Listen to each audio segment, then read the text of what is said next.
ভেজেছি, খাচ্ছি। আপনারা যদি ভেজে খেতে চান তাহলে আমার মতো বানিয়ে দেবেন। তাই বন্ধুরা, চলে এসেছি আজকে মজার একটা রেসিপি নিয়ে ঠিকই, কিন্তু আপনারা সবাই হাসবেন। এই দেখুন, এই মাখাটা কিসের জানেন? মাংসের ঝোলের আলু ছিল, বুঝছেন? মাংসের ঝোলটা কেউ খায়নি, আলুগুলো ছিল, তো আলুগুলো ফেলে দিয়ে লাভ নেই, আলুগুলোর এখন খুব গায়ে লাগে। তো সেই জন্য এই আলুগুলোকে দিয়ে আমি একটা স্ন্যাক্স বানিয়ে দিচ্ছি। জাস্ট এই আলুতে দেওয়া হয়েছে বেসন, দেওয়া হয়েছে চাল গুঁড়ো, দেওয়া হয়েছে কর্নফ্লাওয়ার, দেওয়া হয়েছে আদা, জিরে, ধনে, লঙ্কা, গোলমরিচ দিয়ে মাখা হয়েছে শক্ত শক্ত করে, এবং সেটা নরম মাখলে হবে না। আর যেহেতু এটা মাংসের ঝোলের আলু, সেহেতু মাংসের চিকেন না দিলেও চলবে। আপনারা বলবেন রত্না কি আরম্ভ করেছে, না সেটা না। দেখুন কি সুন্দর হয়েছে স্ন্যাক্সগুলো, দেখুন কড়া করে। দুবার যে কোনো স্ন্যাক্স আপনাদের আমি বলেই দিয়েছি, দুবার ভাজবেন। এই একবার ভাজা হয়েছে, তুলে নেব, তারপর আবার একবার ভেজে নেবেন, তাহলে খুব মুচমুচে হবে। আর এটাকে আরও সুন্দর করা যায়, যেহেতু ঘরে খাবো সেজন্য করে নিই আরও সুন্দরভাবে, আরও বেশ ভালোভাবে করা যায়। এই বিস্কুট গুঁড়ো ডিম ঠিম দিয়ে, কিন্তু আজকে বৃহস্পতিবার ডিম খাওয়া যাবে না, তো সেই কারণে নর্মালি খুব সুন্দর হয়েছে। দেখুন দেখতে খুব সুন্দর লাগছে। দেখেছেন মাংসের ঝোলের আলুগুলো, এগুলো সেদ্ধ করে নিয়ে কীরকম অবস্থা, বুঝতে পারছেন আমার? তো এগুলো একবার ভেজে নিই সেকেন্ড বার ভাজবো। তো আবার পটেটো ফিঙ্গার এটা দেখে নিন কেমন করে ভাজতে, আমার কত সুন্দর হয়েছে। মাংসের ঝোলটা খাবে না কেউ, ফেলে দিয়েছি। তো আলুগুলো নিয়ে কী করবো, ফেলে দেবো, তাই আলুগুলো চটকে তাতে মশলা দিয়ে আপনারা এতে আরও অনেক কিছু মেশাতে পারেন, যেমন পেঁয়াজ, লঙ্কা, এগুলো মেশাতে পারেন।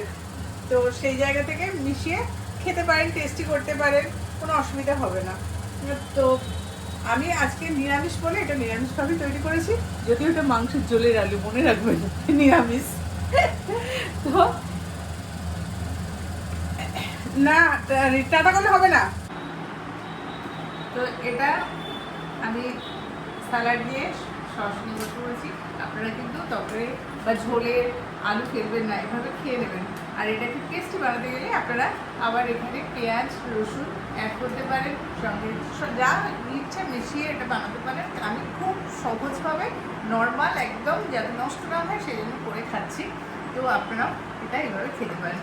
ভেঙে আপনাদের দেখিয়ে দিলাম কত সুন্দর হয়েছে। এই দেখুন একদম নরমই হয়েছে, উপরটা কিন্তু ভীষণ খড়খড়ে হয়েছে। দেখবেন এটা, আওয়াজেই শুনতে পাচ্ছেন। এই মানে মুচমুচে হয়েছে, অবশ্যই ভিতরটা নরম হয়েছে। খেতে খুব সুন্দর হবে, আপনারা কোনো জিনিস ফেলবেন না, যেটা যতটা খারাপ না হওয়া পর্যন্ত খাওয়া যায় খেয়ে নেবেন, যেটা আমি করি। তো সবাই ভালো থাকবেন, খুব সুস্থ থাকবেন, একটা লাইক, শেয়ার, কমেন্ট করতে ভুলবেন না, পাশে থাকবেন। আর বাই দ্য ওয়ে, আমি ডক্টর নিবাস, এই ইন্ডিয়া কন্টিনিউলি। তো সবাইকে জানিয়ে দিলাম, যারা চেনেন তারা তো চেনে নিয়ে, যারা চেনেন না তারা অবশ্যই চিনে নেবেন। তো এই জন্যই বলা যে কোনো জিনিস অপচয় করবেন না, সব কিছুই মেয়েরা পারে না, এমন কোনো খাবার নয় যে বানাতে।